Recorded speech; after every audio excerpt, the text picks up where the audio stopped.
Grace, God's mercy, and God's peace be unto you, our Lord and Savior, Jesus Christ.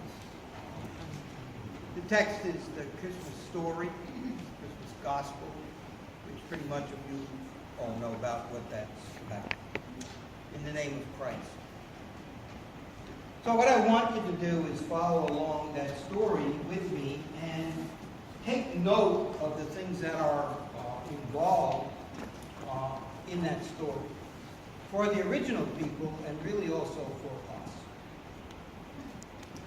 What you need to know first is, and what's really important about this whole story, is that all the characters in it were pretty forgettable people.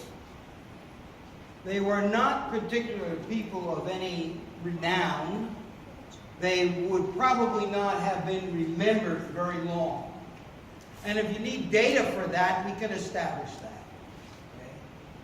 Mary was a simple maiden, well, except for she happened to be pregnant before she was married, which really would have given her sort of a bad name in that society, in that community. Joseph was going to be the father.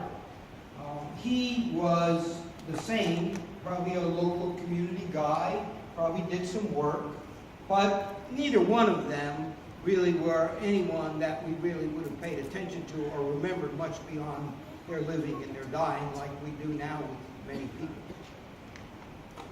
The shepherds were rouseabouts. They spent their time in the field, I assume without much family, going from grass patch to grass patch, which hundreds of thousands of sheep probably smelled pretty good. Were pretty rough around the edges.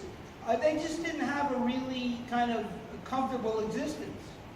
It was very itinerary, traveling all around, exposed to all kinds of things, chasing off wolves, robbers coming in, all that kind of stuff.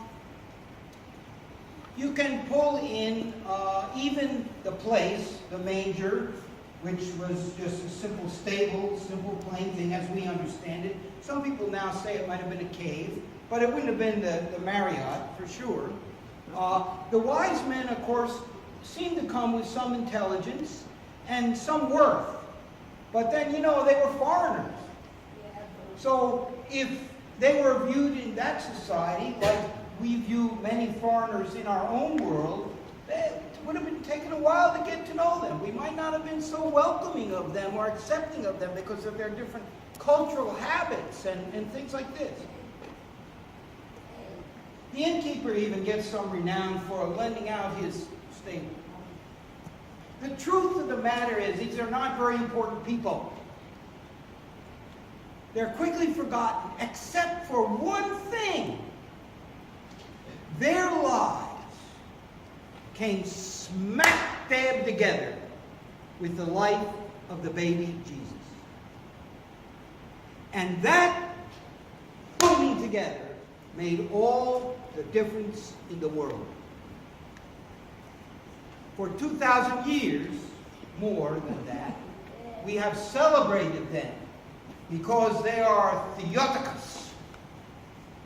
They are bearers of God. They are children of God.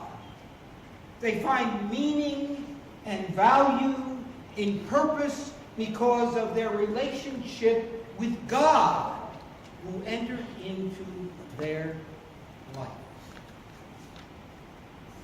That makes a difference.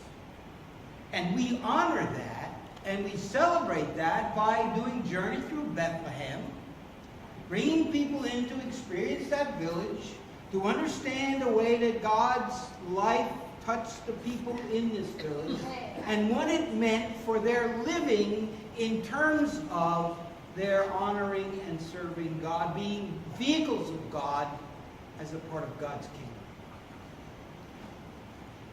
Now we know that the story is ongoing. It's not a story that ended, because God is ever revealing himself, making himself known to others, attracting and bringing in, welcoming into his kingdom, into his family, other peoples. We know about that because we're part of that. Peoples whose existence is understood only in the light of Jesus Christ, his life, death, and resurrection. We know, too, that to be favored by God isn't always something that we cherish. That often to be favored by God means that God has expectations of us about who we are and how we are. And we understand that we have a special privilege and responsibility to honor and serve God with who we are and how we are. In Advent, we took some of these characters and we studied them through art a bit. And we talked about their relationship, this ongoing impact of God's presence in their lives. And we discovered that, once again, they were pretty human people. Zechariah gets visited by an angel who tells him that his wife Elizabeth is going to have a child. And he says, I don't know, I'm scared about this. This scares me. Why am I favored like this? I don't know what to do with this exactly. This is kind of scary. Mary finds out she's going to bear the Christ child, and she has doubts. I wonder about this. I ponder this. I struggle. What does this mean? Joseph says, do I want to stay in this? I don't know. Maybe I should just check out and disappear quietly. And then he decides in faithfulness to be an honorable man, to do the honorable thing. The shepherds are curious, so it takes them time and effort to go and see. See, they're just folks who are expected to be involved in ways they have no control over all the time. There are things expected of them that they can't imagine. They couldn't draw it up that way. It is a fact that being favored by God means we get ourselves in some situations that we're not always particularly comfortable with, or pleased with, or manage well, because they challenge our understanding of life and who we are and how we are.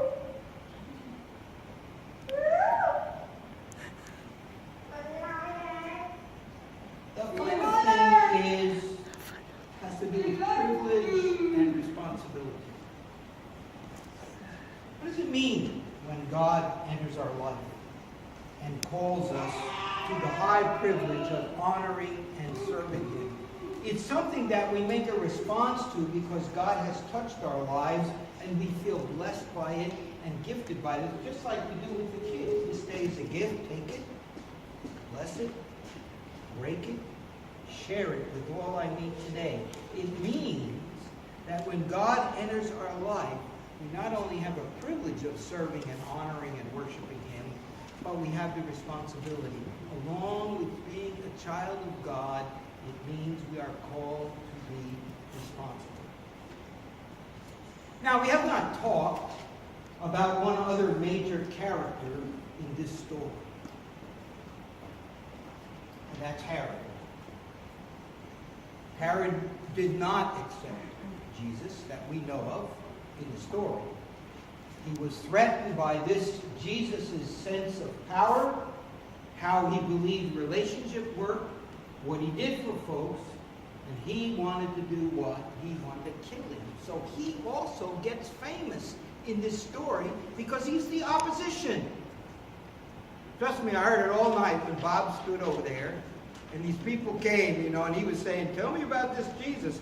I want to go and worship him, because I want to. And then they'd come to me and I'd say, no, don't do that. That guy just wants to hurt him. And they all knew that already. I heard the stuff they gave him about, oh yeah, sure, we'll come and tell you. But they were just. So what you need to know is really that the story is about two kings and their understanding of how life works.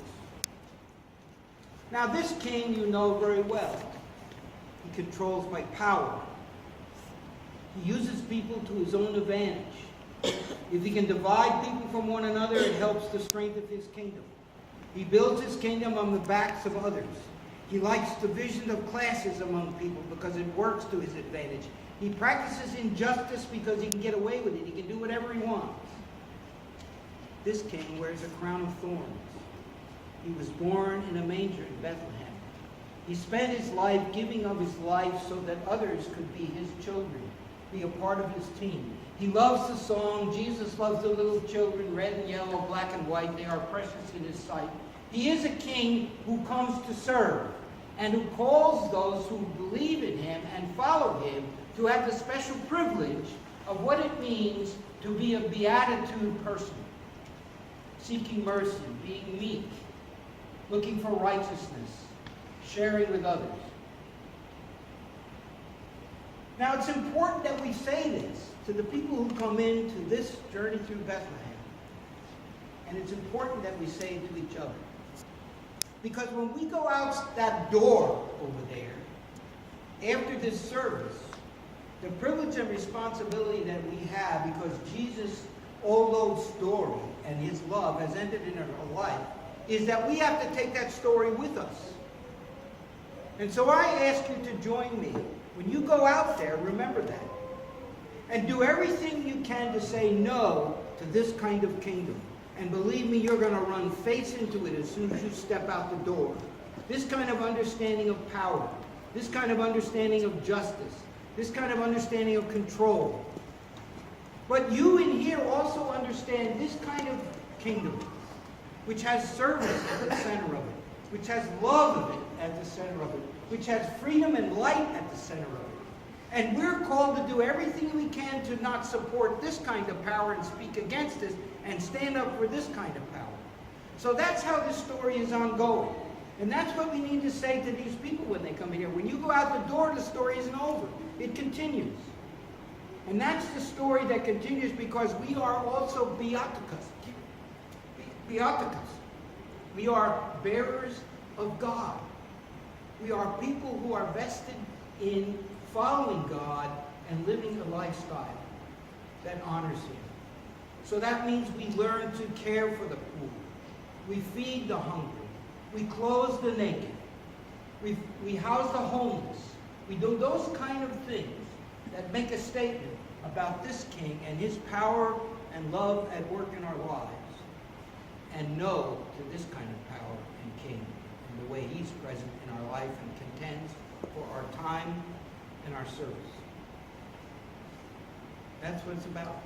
And that's what we're trying to do here as we reinforce and encourage each other with the privilege and responsibility we have to be theotokos, bearers of God. Amen. The peace of God which passes all understanding, keep your hearts and minds through faith in Christ Jesus. Amen.